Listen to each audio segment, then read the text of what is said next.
But first, to news out of Washington, where a whistleblower has stepped forward to make bombshell claims that the Department of Justice is protecting what is called a, quote, high-profile controversial subject since early 2020, unquote.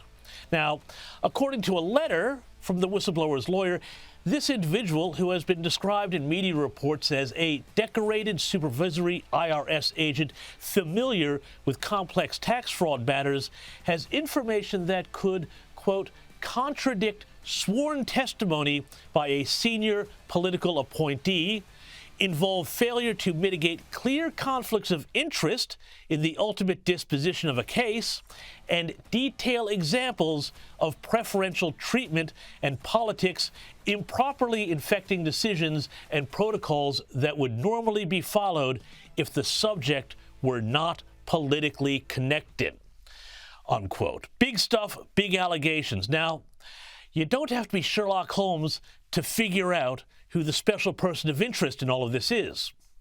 Everyone knows it's Hunter Biden, son of U.S. President Joe Biden. But slightly greater mystery surrounds who the senior political appointee covering for him might be. However, speculation is rife that that senior appointee is none other than Joe Biden's Attorney General, Chief Law Officer of the land, Merrick Garland. Now, earlier this year, Garland pledged before Congress that U.S. attorneys investigating Hunter Biden would be given free rein and that there would be no interference from his office. Have a look.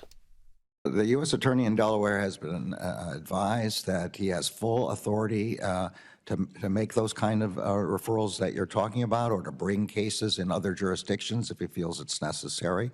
And I will assure that if he does, he will be able to do that. Has the Delaware U.S. Attorney sought permission from permission of another U.S. Attorney's office, such as in the District of Columbia or in California, to bring charges?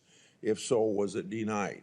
So I don't know the answer to that. I do, and I don't want to get into the internal elements of decision-making by the U.S. Attorney, but he has been advised that he is not to be denied anything that he needs, and if that were to happen, it should ascend through the department's ranks, and I have not heard anything from that office to suggest that they're not able to do everything that the U.S. Attorney wants to do. Well, we're not in Maury Povich lie detector territory yet, but honestly, would you honestly be surprised if that turned out to be a bit of an untruth?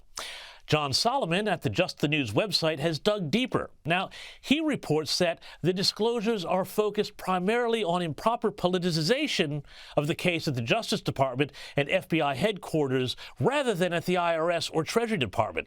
Specifically, he goes on to say, the agent has provided evidence that at least two Biden DOJ, that's the Department of Justice, political appointees in U.S. attorneys' offices have declined to seek a tax indictment against Hunter Biden despite career investigators' recommendations to do so and the blessing of career prosecutors in the Justice Department tax division, unquote.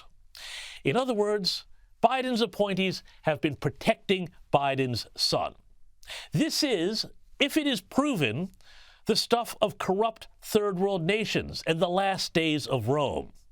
Yet the scary thing is this, again, if it is proven, this sort of corruption has not provoked howls of outrage of the sort that, say, brought down Richard Nixon, or which were whipped up by the false Trump is a Russian agent narrative that was pushed by the left back when he was president. But is any of this surprising? Well, sadly, I've got to say no, because frankly, I think at this point, the Democrats know how much they can get away with, and they are laughing at the normal American people and the rest of the world. They have taken the whole concept of one rule for me and another for thee, which of course was once considered the lowest form of hypocrisy, and they've elevated it to high art. The new rule of American politics and the American system now seems to be not one nation under God, and we won't even think about mentioning him these days unless it is to say that Jesus would really have loved a good drag queen story time, indivisible, with liberty and justice for all. No, now it's one rule for the left and one for everyone else. Literally everything is politicized, and how it is treated, how any event is treated, how it is covered, depends on whether it serves the quote-unquote narrative.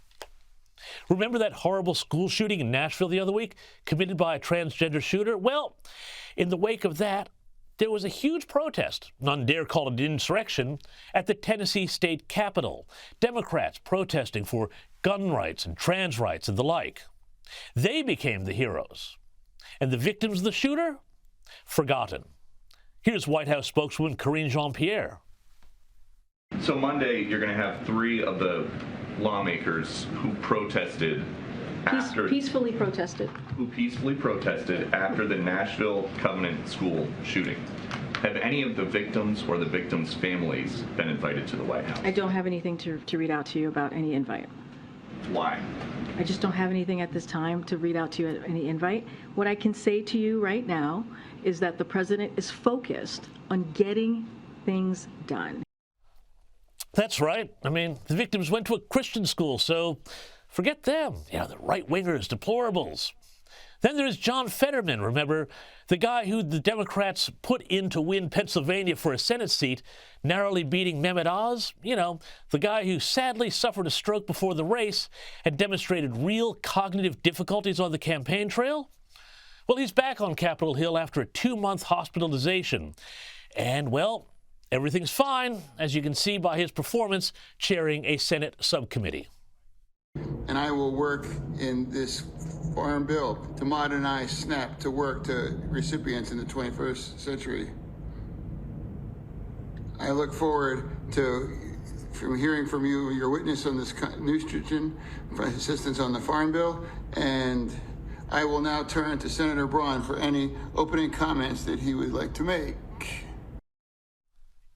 Again, I feel bad for the guy. I hope he makes a full recovery.